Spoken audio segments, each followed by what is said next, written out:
Hello, and welcome back to talking about how when I'm active on Hinge, I can't actually get anyone to match with me. But when I go on long desert periods of I don't want to talk to anyone and I don't want to be at Hinge, suddenly I'm getting like 20 notifications of people matching with me. No, Manny, this is an F1 podcast. Also, that's how they entice you to come back to the app. Hello, and welcome back to 17 to 1. My name's Julia. I know a pretty decent amount of F1. I am Maddie. I was about to straight launch into I know nothing. I'm Maddie, and I know very little about F1. It gets better every day, but we have not talked about F1 for like 2 weeks. So now I believe I'm back at 2%. And yet, she's killing it at our prediction game. So, welcome back to another prediction episode. As always, we're going to go over what happened in with our predictions from the last race, tally up our points, 1 point for correct driver, wrong place on the podium, 2 points for correct driver, correct place on the podium, and then discuss our predictions for this coming weekend, which is going to be the Belgian Grand Prix in Spa. To start, Maddie, how did your predictions for Silverstone work out for you? I had Oscar Piastri P1, Lando Norris P2, and then I had our little bear cub at P3. I knew Ollie was going to be a long shot. I do believe maybe he would have been in a better position had he not gotten a 10 grid penalty. Then again, maybe not because it did rain, but we ended up having a P1 Lando, a P2 Oscar, and a P3 Hulkenberg, which is a really exciting one. But had it not been for the safety car incident with Oscar, I would have been getting 4 points. But I'll take 2 over Julia's 0. Julia, how'd yours go? Well, as Mandy said, I got 0 points. I was a little too optimistic going into the weekend. I had put George Russell in P1 because honestly, I just wanted him to have a win. Especially after he DNF'd at his home race last year. But curse struck again, and it was another bad race for George Russell. It was a bad race for Charles Leclerc, who I put in P2, and it was an okay race for Lewis Hamilton, but he did break his 12-year podium streak, which meant that I was out any points. So honestly, I think that was possibly sadder for me than it was for Lewis. I mean, he did get to witness a Hulkenberg podium after like 259 races over 15 years. And if you're a true gentleman of the sport, that's exciting. Yes, I'm sure that's exactly what Lewis Hamilton was thinking as he squeezed into P4. I am a true gentleman of the sport, and seeing Nico on that podium is enough for me. You never know.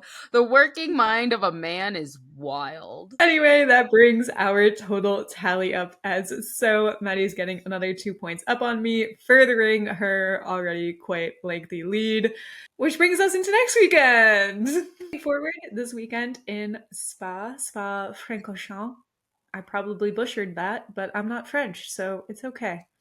This is the Belgian Grand Prix. It is a secondary home race for both Max and Lando Norris. Max because he was born in Belgium, Lando because his mom is Belgian. Fun fact, Lando's mom has the same name as my grandmother. So I feel like that connects us in a way. Do you want to be connected that way?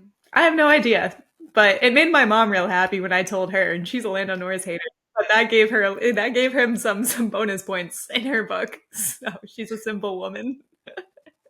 I'll take it. Spa is home to a very interesting track. It is a driver favorite for the most part. It's got some very tricky turns. It's got interesting action, usually. It's been home to some incredible storylines, some great recovery drives. I believe Max went from, I think it was 14 to first a couple years ago. He went from 11th to 4th last year after taking a grid penalty for a new, I believe it was power union after qualifying. He qualified P1. George Russell last year went from 6th to 1st, only to be disqualified post-race because his car was underweight, meaning Lewis Hamilton inherited the win and everybody else got pushed up one. So we also had Oscar Piastri and Charles Leclerc moving up one as well. So people that might like Spa, it has treated them well in the past. Julia gave great information. My only thoughts is it looks like a bird that's getting ready to dive bomb. That is vital. Yeah, because like there's a sharp turn, like a little beak, and then it's we. Last year's Belgian Grand Prix was a dry one, but that's not actually usually the case over at Belgium this time of year. And this year is going to be very similar. And not only is it a race weekend, but it is a sprint race weekend. So on Friday, we're going to have the practice session and the sprint qualifying. On Saturday, the sprint race and the Grand Prix qualifying. On Sunday, the Grand Prix. And there is a pretty hefty amount of rain in the forecast for each of those events. So it is going to be rain after rain after rain. It does look like there's some periods of sunshine, some scattered showers. So we may have dry moments as well. And, you know, anything can happen in the weather over the next 5 days. So, grain of salt. I will say, I forgot about this the other day, but I was reminded of it. You know that it's all too much for little Lando Norris. And it's all too much for little Lando Norris. 21 years old. He just needs a bit of sleep. Is this where it came from? That came from the Belgian Grand Prix 2021, and it was because there was such heavy rains. The race was delayed for like 3 hours or something like that. And so he's like, you know, taking a nap because, I mean, anybody in their right mind would. As he should, yeah. As he should. That race also has the record for shortest race ever completed. They did 2 laps under the safety car, and then after lap 3, they red flagged it. I love that for them. It was a special moment. So we'll have to see if the rain this year rivals that of 2021. And taking bets on who's going to be falling asleep in the garage if there's red flags. I am definitely betting Ollie, especially from that. I can't remember what race it was. The one time he just started falling asleep on the tires. That was so cute. He's just a little guy. Remember, ladies and gents and folks and cats and dogs, just because Ollie's not in school does not mean he's not a child. He is a baby. He needs nap time, just like Kimmy Antonelli does. I want them to dress up in bear suits and take nap time together. All right, I'll send that over to the team admin. Thank you. Well, with that in mind and the possible prediction of rain all throughout race week, we're going to go with our podiums. Julia, sprint. Who do you think will reign supreme here? Number 1. In the sprint race, I'm going to say Lando Norris. Number 2. Kimmy Antonelli. Okay, number 3. Oscar. All right, I dig it. So you heard it here, folks. First and foremost, we got a number 1 of Lando Norris, a number 2 of Kimmy Antonelli, and a number 3 of Oscar Piastri. All right, Maddie. Sprint race. 3, 2, 1. Who's first? Lando Norris. Wow, I did not expect a countdown. I didn't even give you a countdown. 3, 2, 1. Second place. Oscar. 3, 2, 1. Third place. I'm going to go with Lewis Hamilton because every sprint race that we have had, though, over the full total of 2 sprint races, Lewis has managed a podium. So I'm going to put my money on Lewis in this one. That's a good point. I support it. Thank you. Go team! That brings us to our actual racing, our qualifying into the final home stretch of that Sunday race that starts at 7 p.m. my time, 9 p.m. Julia's time. AM. AM, AM, 7 a.m. my time, 9 p.m. 9 a.m. That brings us to our other one. Julia, we're going to go backwards this time. Who's taking number 3? Number 3 in the Grand Prix. Ooh, she's a poet and she didn't even know it. I know. Wow, now I forgot what the question was. Number 3 in the Grand Prix is going to be... See, it's going to be rainy.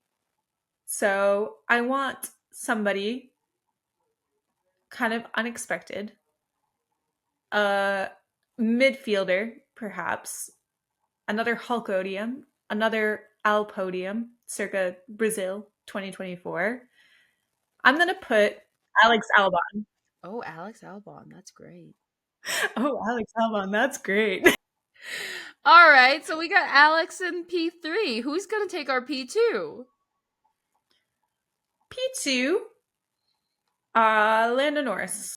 All right, that's it, folks. You heard it. That's our P2. We got Lando, Mr. Norris. And then our P1 is going to go. Wait, let me guess who you're going to get P1. I think you're going to put P1 to George Russell. I am going to put P1 to George Russell because you know what?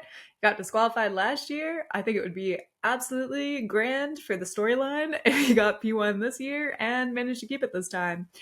Also, famously last year, he started on pole for the Canadian Grand Prix, lost that position, lost that race. Big upset. He won the Canadian Grand Prix this year. So maybe this is a year of redemptions for Mr. Russell. You know, sometimes when I think about redemptions or like, can they do it? My question is not, can they do it? My question is, can the pit wall and the team strategies do it? So true. This is a team game. Never forget that. On that note, Maddie, Julia. P3. P3. Who's winning? Unlike Julia, I don't like going for wild cards or like out of the candy nanny. So I'm going to go for Max. I want to see how this plays out now that Christian Horner is not in the picture. We shall see. We shall see. P2. Who's going to get P2? Oscar Piastri. P1. Lando Norris. Because I was told to say that name with a gun to my head.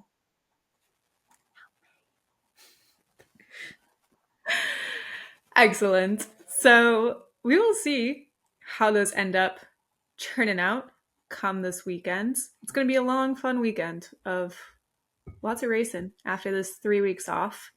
I'm excited. It'll be fun. I felt like my life has been empty without the racing, not even just because I haven't had anything to do, but because the group chat has been so silent. The group chat has been dead. We'll liven it back up after this weekend. I'll send you pictures of Ollie and Kimmy photoshopped into bear costumes. Honestly, I'd really like to see that, so let's go. On that note, let us know what your predictions for this weekend are. This has been 17 to 1. Bye. Bye.